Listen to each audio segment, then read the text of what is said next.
and what part of Bernie Sanders' base of support does he not understand? We do, in fact, want a revolution.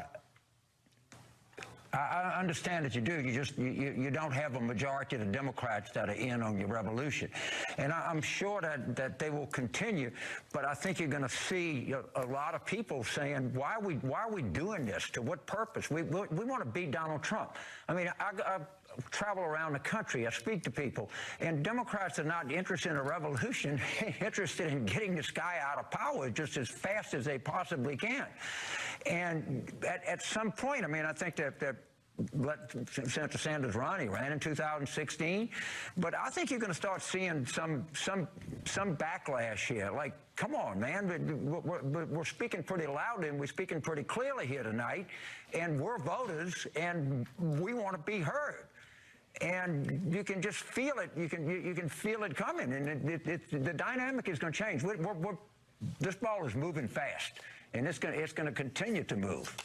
Yeah, but I understand that they'll keep raising money, but the people are not going to be very happy with them after a while. James, it's Claire. I know that when Democratic candidates win for president, traditionally it has been two constituencies that have saved the day for the Democratic Party. The African-American vote and the women.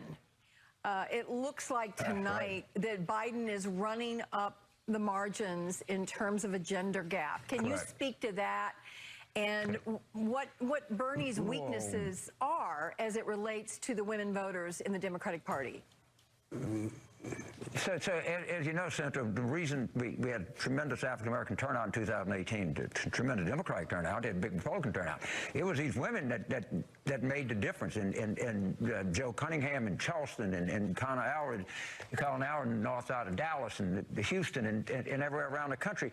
And a lot of these are new voters to the Democratic Party, and we should be pretty excited to have them. And they're speaking pretty clearly tonight. If you look at Loudoun, look at Fairfax, Prince William, you look at Alexandria City in Virginia, you saw Biden really doing well.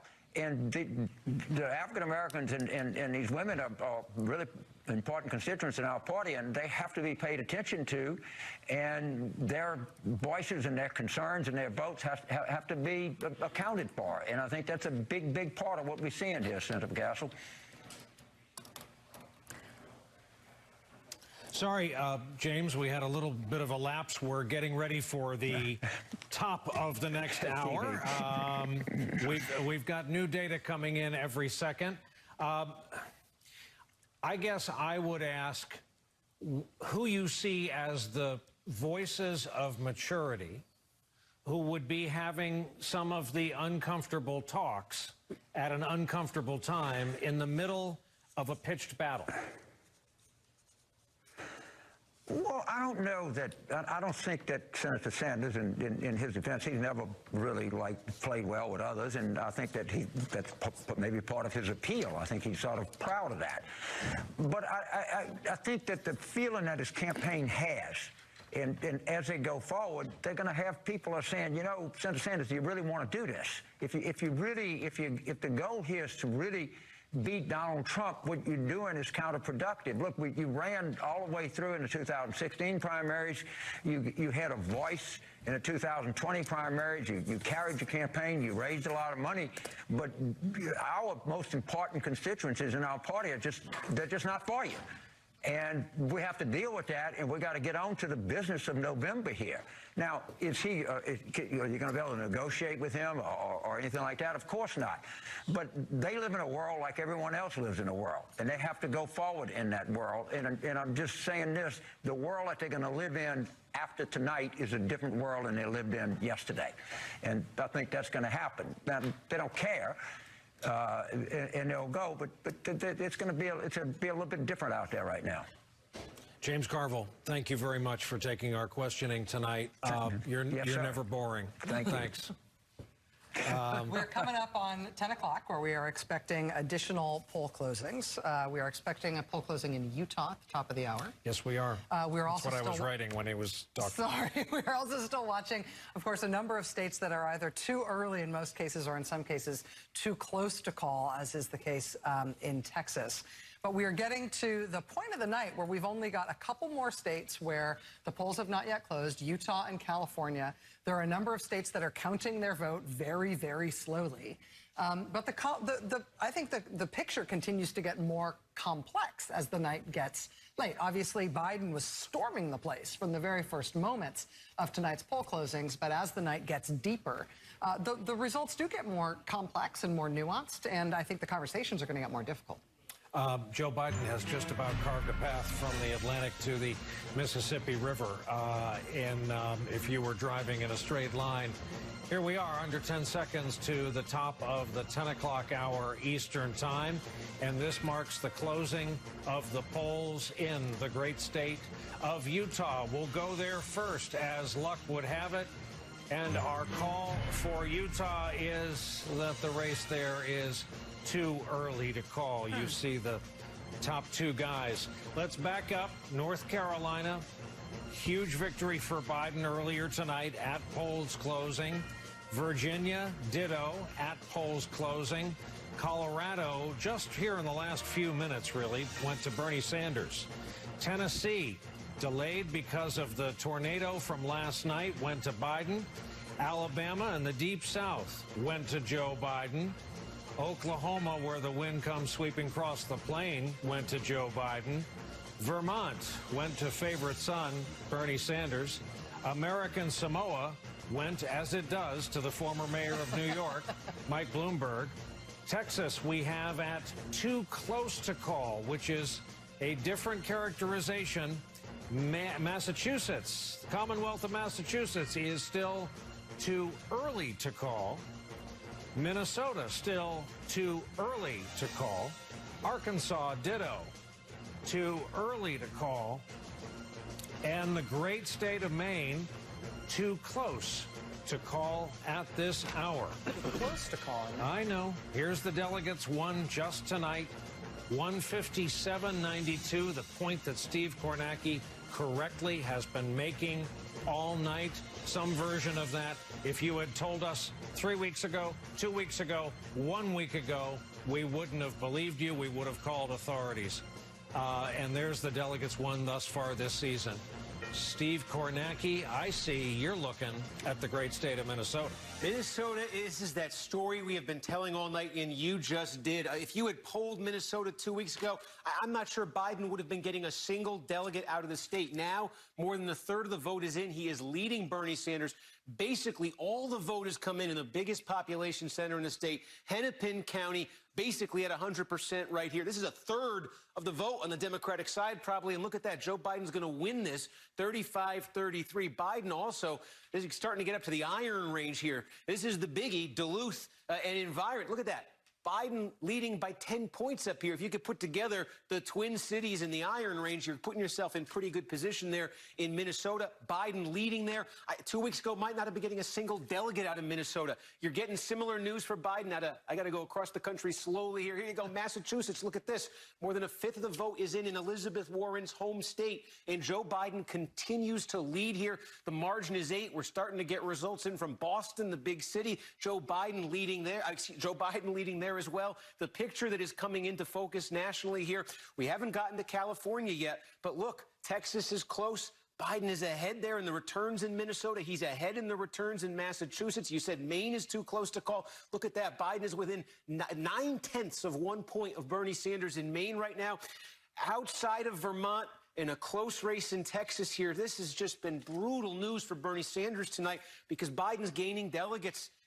Colorado, I should say. Colorado's the good news for Bernie Sanders. But the delegate picture here, we still got California to come. But yeah, Joe Biden in a position that was unimaginable this time last week.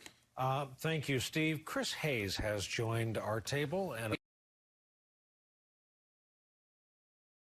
you just said. You know, on the night of New Hampshire, we were talking about this, and I said there was 3 things you had to compete. You had to have win states. You had to have a multiracial coalition, and you had to have either the name recognition or the organization to play nationally. Ding, ding. And through the first 3 contests, one person had all those boxes. That was Bernie Sanders. And then South Carolina, Joe Biden checked the box that he hadn't checked.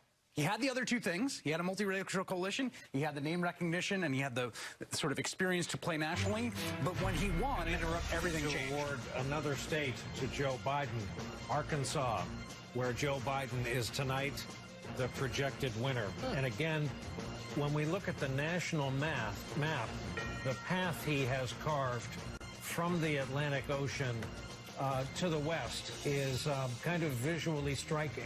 And what a big night in the American South. The other big question, I think, tonight is California. I mean, just to what James Carville was saying. I mean, the projections 48 hours ago is that Sanders would come out with the delegate lead up tonight. I suspect that if that were to happen, James Carville would not be telling Joe Biden, get out of the race, right? I mean, we still don't know what the actual numbers are. And California, let's remember, this happened, we all remember this in 2018. The beginning of the night looked terrible for Democrats, and it got better the further west it went. And by the time all the votes had been counted in California, there were about 8 additional seats swung in California. The last congressional seat in California, I checked today, didn't come in until after Thanksgiving in 2018. Yeah. It takes them forever to come in. So I would also say this. It's clear that Sanders is going to underperform in California as well what he would have, say, 48 hours ago. That's just clear. The question is by how much, what the early vote does, and what the ultimate delegate math is. Let's hear from the man himself, Bernie Sanders.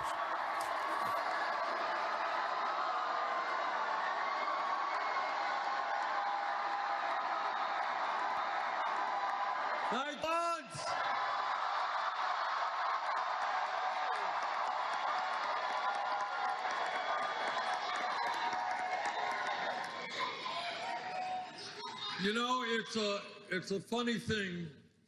31 years ago today, we won the mayoral race in Burlington, Vermont.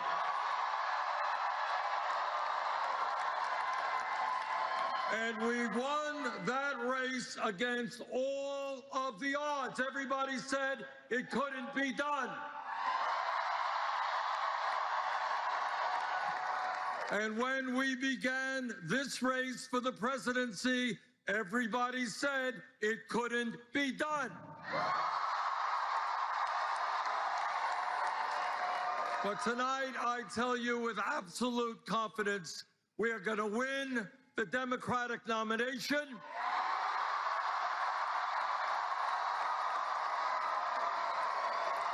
And we are going to defeat the most dangerous president in the history of this country.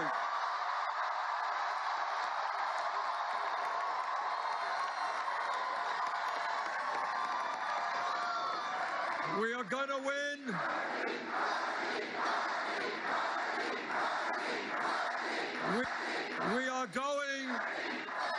We are going to defeat Trump because we are putting together an unprecedented grassroots, multi-generational, multiracial movement.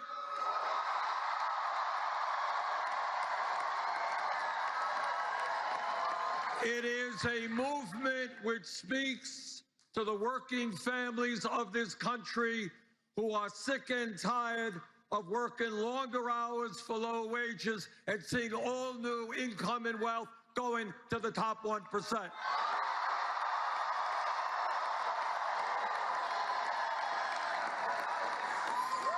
It is a movement which says the United States will have health care for all as a human right.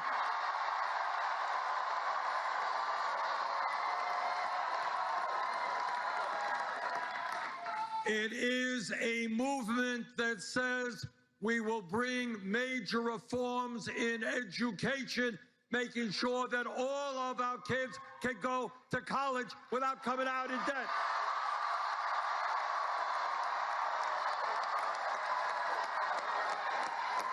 Now, what makes this movement unique is we are taking on the corporate establishment. We are taking on the greed of Wall Street,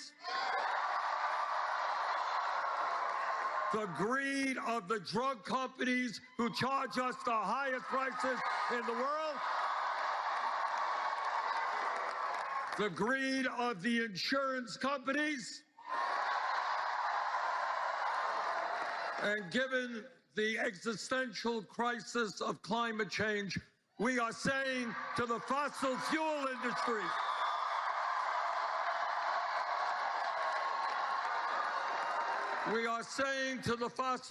industry, their short-term profits are not more important than the future of our country and the world.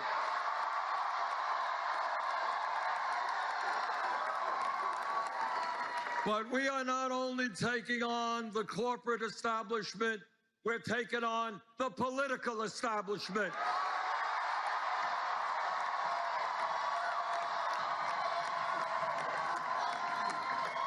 But we're going to win because the people understand it is our campaign, our movement, which is best positioned to defeat Trump.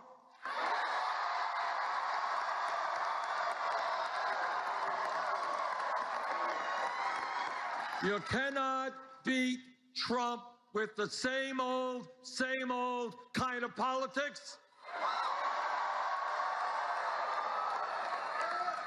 What we need is a new politics that brings working class people into our political movement, which brings young people into our political movement,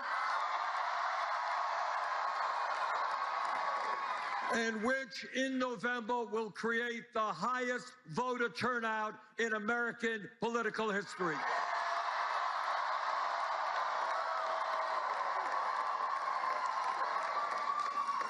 So we're going to beat Trump because this will become a contrast in ideas. One of us in this race led the opposition to the war in Iraq. You're looking at him.